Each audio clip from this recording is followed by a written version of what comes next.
اچھا میرا جو اگلا کویسچن ہے وہ بڑا امپورٹنٹ ہے، اس ٹائم کے اوپر ٹرینڈنگ میں جا رہا ہے کہ سید اقرار الحسن صاحب اور بلاوڑے والے جو خطیب صاحب ہیں ان کے درمیان جو ایشو چل رہا ہے، اور جب انہوں نے یہ پہلی ویڈیو بنائی اقرار الحسن صاحب نے تو 8 لاکھ کچھ سبسکرائبر تھے ان کے، 70-80 ہزار یا 90 ہزار، اور ابھی ان کے 1.02 ملین سبسکرائبر ہو چکے ہیں. تو یہ ایک بہت بڑی کہہ لیں کہ تعداد میں لوگ ان کے ساتھ اٹیچ ہوئے ہیں اس ایشو کی وجہ سے. تو اس سے اندازہ ہوتا ہے کہ کتنا اہم ایشو تھا. تو آپ اس بارے میں کیا کہتے ہیں؟ کیونکہ وہ ہم سے چین نکالنا اور یہ سارے ایشوز جو ہیں وہ چل رہے ہیں، ایک ہی عورت سے 4 دفعہ 5 دفعہ، وہ ان کا جو سٹانس ہے. تو آپ اس کے بارے میں آپ نے کوئی ویڈیو وغیرہ کوئی پیغام جو ہے وہ جاری نہیں کیا؟ تو بہت سارے لوگ آپ سے پوچھنا بھی چاہتے ہوں گے، آپ کے جو فالوور ہیں، تو آپ اس کے بارے میں کیا کہتے ہیں؟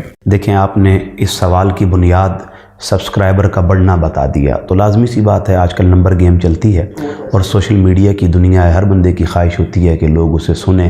لازمی بات ہے، جب ایک عرصے تک آپ سوشل میڈیا پر آتے رہتے ہیں، پھر آپ کی ویورشپ جب گرنا شروع ہوتی ہے، وہ ڈاؤن کی طرف جاتی ہے، تو آپ کے دل میں بھی چاہت پیدا ہوتی ہے کوئی ایسا ٹاپک چھیڑا جائے جو اس ویورشپ کو دوبارہ سے اپ گریڈ کر دے. برطور ایک انسان کا عامل ہونا ہے اور ایک انسان کا کامل ہونا ہے. اگر بندوں کو عامل اور کامل کا بنیادی فرق پتہ چل جائے گا تو وہ کبھی بھی ایسے بھونڈے معاملات میں الجھ کر اپنی اعتقادی فکر کو خراب نہیں کریں گے. دیکھیں، تصوف جو ہے وہ آنکھ سے چین یا منہ سے کیل نکالنے کا نام نہیں ہے.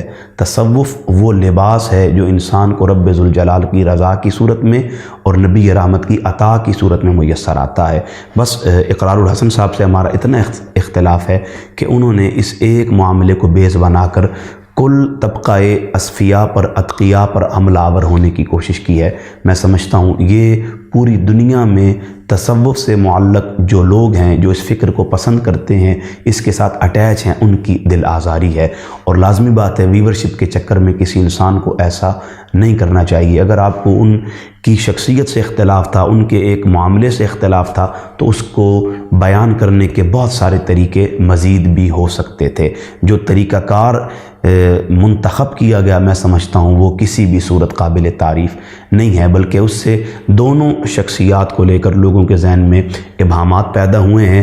اور مستقبل قریب کے اندر اب یہ معاملات مزید بڑھتے ہوئے نظر آ رہے ہیں کہ اب ہر بندہ اولیاء، صلحاء، اتقیاء، اصفیاء کے معاملات کو بیس بنا کر ان کی مقدس ازواج پر حملہ آور ہونے کی کوشش کرے گا، اور اس کی کسی صورت بھی اجازت نہیں دینی چاہیے. اقرار الحسن صاحب نے یہ بھی کہا ہے کہ وہ جو ہے وہاں پر ابھی ختم نبوت کانفرنس کریں گے.